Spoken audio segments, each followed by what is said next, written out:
So, you know what? I thought that I really finally figured out why cars drag themselves on the ground. Because yesterday I saw the best prime example of it, right? I was driving around, and there on the good old road there was a streak of oil that went off to the side of the road to where if you would follow that magical trail, Is found this a car. is this right over the train tracks? No, it's not. That's the part that gets me the most, is that this car was so low that it literally had it must have just ripped the oil pan right off the road. There must have been something. So he rips the oil. Well, that's crazy. So he rips the oil pan off the road. He's clearly sitting in a pile of his own oil, off to this. And like there's no quick way back from that. Like there's not. So there's no way. I just don't understand. And you're the perfect one to deal with this. I feel like I get picked on for this over here. I just don't understand. I like cars low and aggressive looking. And that my car's not super high. Yeah, but it's honestly, your car is perfect stance with the tire fitment. I understand. It's perfect right there how it is. Right, but then I see your car when you're aired out. Yeah, I love it. And it's like, and I've seen sometimes I'm always expecting when you start your car up for you to air up a little bit before you pull away, but no. No, you don't you barely air up. I have figured out the perfect PSI to where it's I know I'll clear that, and I also have my route to and from work and where I need to go memorized. Yeah. So it's definitely a lot going on when you have this lowered car. It's but how many times annoying. have you broke your bumper this year? You're gonna give me this year? Just this, because I feel like it's unfair to go any further than that. I've gone through, I'll give you the whole span. I've gone through at least 4 bumpers. On my first GTI bumper, any lip I put on there. Lip? Wait, you put a lip on it? I can't put a lip on the car anymore. I know why. I know why too. I wanted to do a carbon fiber one so bad, but just always judging by how scraped up my bumper was, it was one of those things that's nah, don't do that. And any plastic one I've ever tried has just been ripped. I've ripped off more lips on the GTI bumper. I never even tried it on the Golf R What is the bumper. fascination though? Here's the thing: if I'm at a show, if I'm especially for guys on air, if I'm at a show, if I'm in a parking lot, if I'm parked at work, I air out and I'm on. I'm basically 3/4 of an inch off the ground, whatever it may be. I get it, right? I don't understand driving. Because it looks like a spaceship. No. Some of these cars, when they're stance out slammed, it looks like a little spaceship cruising down the way. This is right up there to me with the bonehead moves. And yes, I'm being judgmental.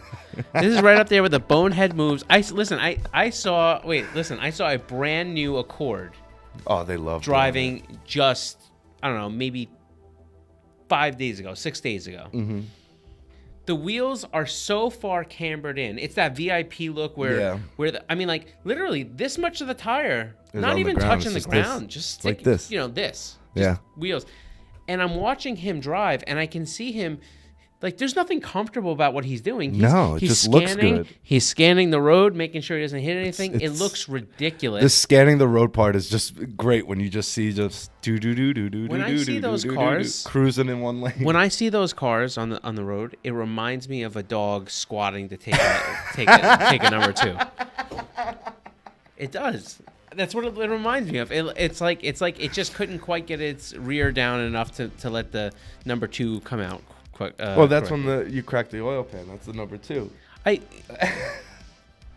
That is crazy. Listen, I don't understand. So it doesn't make any sense to me. So you ride with this car as low as you possibly can with the risk that you're going to destroy the car over and over and over again. But why not just keep the car up a little bit? Because it looks goofy. Well, you got to understand. So this is one thing. But it doesn't look goofy when you're on the side of the expressway with oil all over the ground. Listen. I've been there. I've done it. It sucks. I remember one time I was at H2O, and that's where I was on 17s, and I was legit maybe like this much off the ground. I hit a sewer cap. Oil everywhere. I'm just lucky I have friends. One of my good buddies gave an oil pan to another one of my buddies who was going down there, and then the next day me and another buddy, it was just a whole big mess. But with these specs that these people run, when they air all the way up, it just looks so goofy. But they're driving. I know, but it looks goofy. It looks great when it sits at that perfect PSI. But they're driving. Like, I don't understand.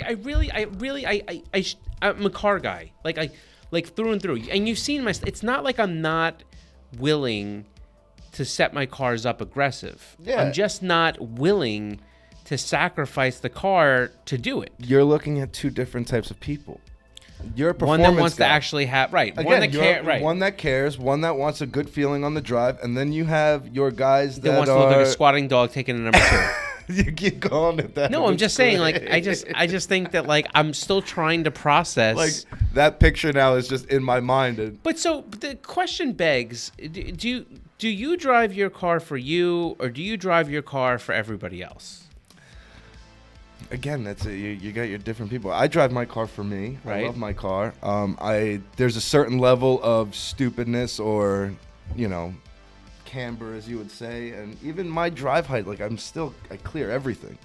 Well, and I will say this: out of many of the people that I've seen, I think you are probably the one that walks the line maybe the best as far as keeping your car super aggressively low, but maybe just enough that you're not super cambered in. Like you, like even when you're tucked, you're not like crazy cambered in. You're not like your car's still functional. Yeah. But so we're not talking about this. But then there's this other piece, which is you still, if you would just air up maybe another inch or so, you would probably have less likelihood to have to purchase as many bumpers as you do.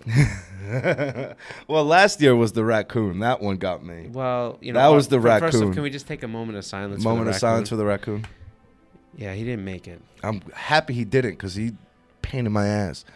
The vinyl was on back order. I had to wait months. Wait, he was a pain in your ass? Well, I he's would dead now, argue so. that you were a pain all over him. Well, he wanted to listen. He jumped in front of my car. That's all I'm saying. Oh, so it was a raccoon suicide. It was a suicide. He Suicide by jumped in bumper. front of your car. I can't. This is ridiculous. I can't. Like, everybody's heard deer strikes, but when you hear a raccoon strike that destroys your car, And it was so weird. It was on the northern state, and it was getting on. I had a buddy in front of me, and he floored it, and I was like, all right, let's floor it. Let's go. So I start flooring it, and it's maybe 11 o'clock at night, and I just see this guy out of nowhere, just right in my headlight, and I just go, I'm not going to say it, but, then smack. It was, I was pretty upset. It was pretty bad. Like? What, that all the plastic ripping on the bump? Oh. I was thinking more like the raccoon hitting the car. It was just a loud thud. I didn't hear any action from him. It was more my action in the car. Never saw it coming. Yeah, he didn't see it coming. Wow. Yeah, he took out the whole corner of my bumper. Max, Yeah. I'll give you photos. That's unbelievable. I don't know. I just feel like there's a level of driving that, how can you be comfortable? How can it be fun to drive your car if you're constantly... Yeah, but when you see those guys driving, they always have a big smile on their face. The guy I saw the other day was not smiling. Well, maybe he was angry because he hit What I something. couldn't figure out, and I understand that here's one for you. Maybe you'll have some insight on this. Okay. So he had his chair reclined to the maximum position of lay Oh, down. he's just cruising. The hellified gangster lean is what I like to That's refer the gangster to it. lean. So, but the issue with the hellified gangster lean was he was so reclined, but yet he was like crouched up, holding himself by the steering wheel so he could see over the steering wheel. I don't get that. So I have why no not just I have maybe no comment move the seat on up? that. Wouldn't you want a little bit more lumbar support? It's more lumbar. It's more so your posture. It might help you scan the road better to prevent, Yeah, some people like to sleep when they drive. I don't understand it. I remember when I was younger, I used to do that, but not anymore. Yeah, I probably did too. You definitely did too. Yeah. You definitely did. Yeah. Well, look, I mean, in my '93 how Buick could you listen Regal, to- the seat was so far back. The back seat was. How could you listen to Tupac without being reclined? Tupac, Biggie, all of that. Right?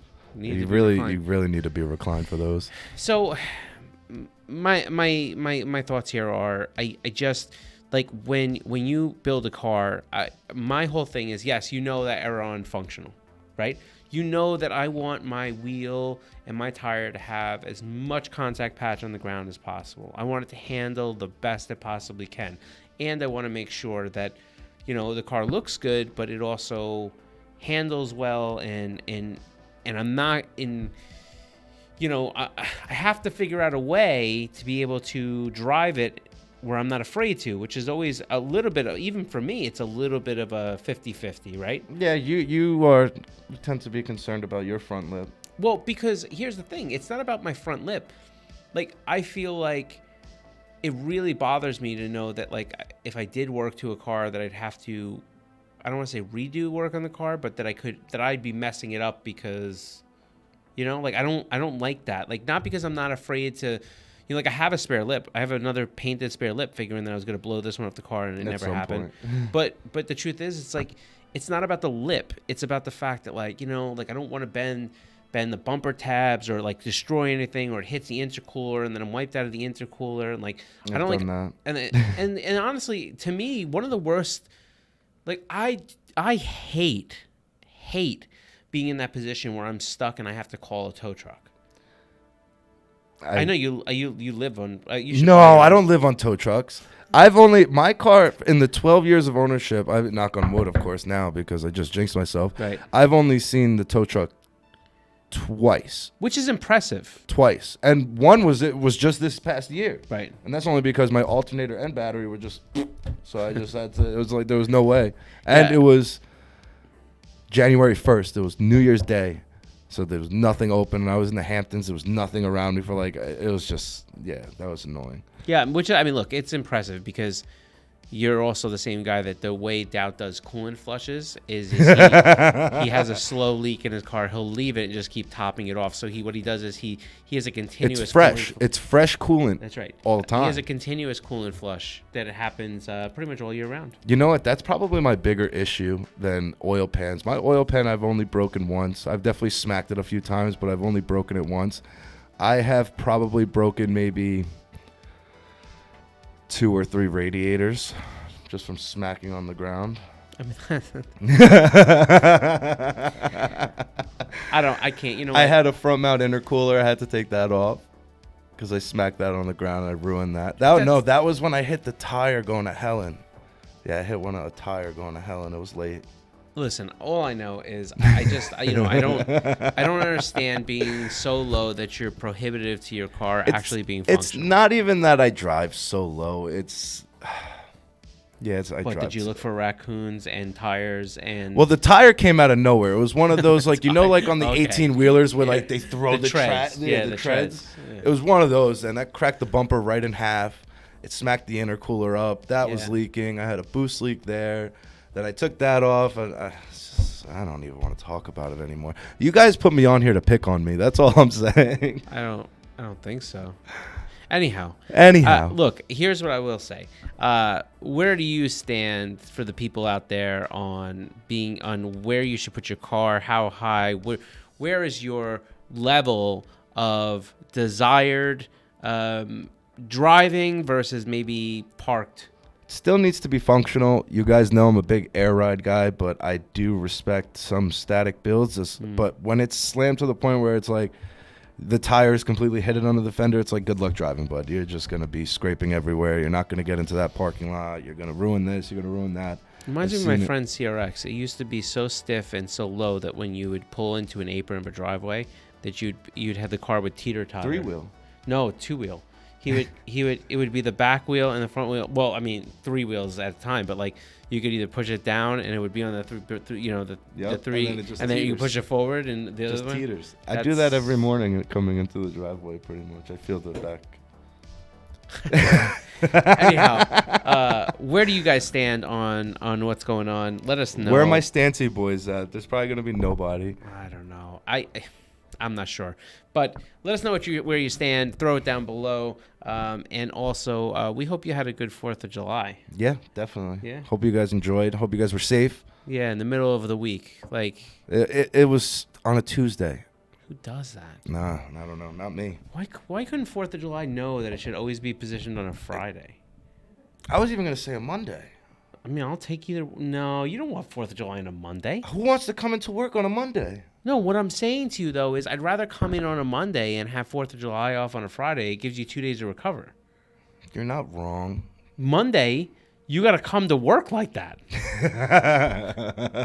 Now, for me, I don't really drink, so really I just come to work extra large because I probably have consumed too many hamburgers. But what I'm saying is that, like, still, I don't like to be bloated, so why come to work right after that? You're not wrong. Anyhow, take care of yourself. We'll be back Guys, next week. Later.